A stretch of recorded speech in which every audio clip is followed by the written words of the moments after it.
Welcome student. आज हम लोग पढ़ेंगे पाठ 2 वर्ण और वर्णमाला, लेटर्स एंड अल्फ़ाबेट। देखिए यहाँ पे दो चित्र दिखाया गया है।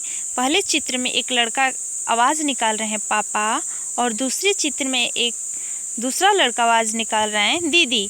अब देखिए नीचे दिया हुआ है बच्चों। ऊपर दिए गए चित्रों में बच्चों के मुख से कुछ आवाज़ें निकल रही हैं, जैसे पापा, दीदी। इन आवाज़ों में कुछ ध्वनियाँ हैं।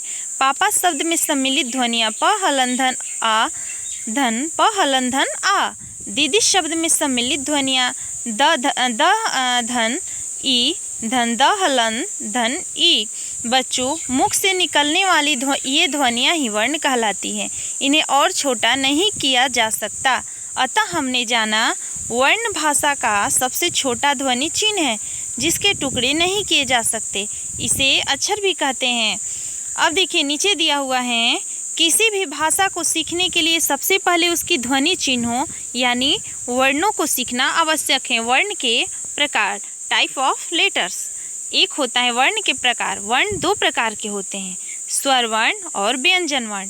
देखिए फर्स्ट नंबर में दिया है स्वर। हिंदी भाषा में 11 स्वर होते हैं। अ, आ, छोटी ई, बड़ी ई, छोटा ऊ, बड़ा ऊ, री, ए, ऐ, ओ, औ। इसे आप लोग कॉपी में नोट कर लीजिएगा और इसका हिंदी और इंग्लिश दोनों याद कीजिएगा, ठीक है। अब देखिए दूसरे नंबर पे दिया हुआ है व्यंजन। हिंदी भाषा में 33 व्यंजन होते हैं। देखिए इसे आप लोग याद कीजिएगा। स्वर कितने होते हैं तो 11, व्यंजन कितने होते हैं तो 33। ये दोनों टॉपिक को याद कीजिएगा। अब देखिए यहाँ पे दिया हुआ है कि सभी व्यंजनों में अस्वर मिला होता है, जैसे क, ख, ग। देखिए हम लोग क बोल रहे हैं तो इसमें अ का मात्रा छिपा हुआ है। ख भी बोल रहे हैं तो इसमें अ छिपा हुआ है। अब देखिए यहाँ पे दिया हुआ है क, ख, ग, घ, अंगा, और नीचे इसका इंग्लिश दिया हुआ है, ठीक है। इसे कॉपी में नोट कर लीजिएगा और इसे याद कीजिएगा। च, छ, ज, झ, य, ट, ठ, ड, ढ, अण, त, थ, द, ध, न, प, फ, ब, भ, म, य, र, ल, व, तलावी स, मूर्धनी स, दांती स और ह। इसे आप लोग याद कीजिएगा। अब देखिए अब इस टॉपिक में दिया हुआ है विशेष अंग और अ। ऐसे वर्ण हैं जो न तो स्वर हैं और न ही व्यंजन। तो अ के ऊपर जो बिंदु दिया हुआ है इसको क्या कहते हैं, अनुस्वार। और जो देखिए अब इस ब्रैकेट में जो दिया हुआ है चिन्ह, इसको क्या कहते हैं, अनुनासिका। ये अनुनासिका कहाँ पे लगता है, जैसे हम लिखते हैं चांद, मुंह, तो मुंह लिखते हैं तो मुंह के ऊपर क्या हम इसी अनुनासिका का प्रयोग करते हैं, और अह को विसर्ग कहते हैं। अब देखिए नीचे आते हैं इस टॉपिक पर।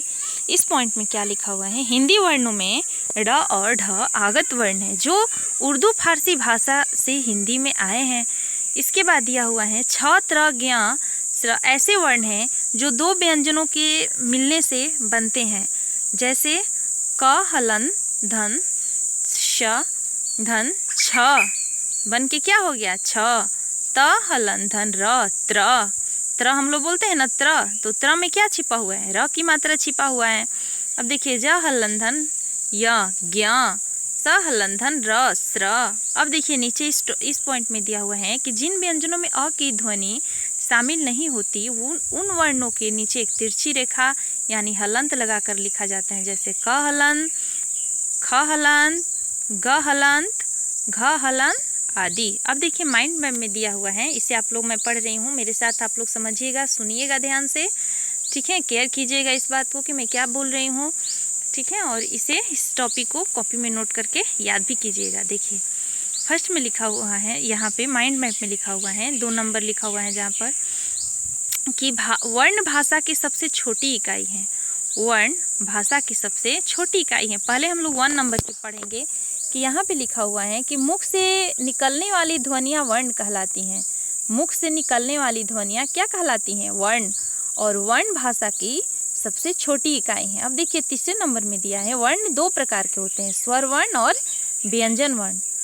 चौथे नंबर में दिया हुआ है स्वर 11 होते हैं और 5वें और आखिरी नंबर में दिया हुआ है व्यंजन कितने होते हैं 33, स्वर कितने होते हैं 11 यानी 11 और व्यंजन 33। इसे आप लोग याद कीजिएगा। धन्यवाद।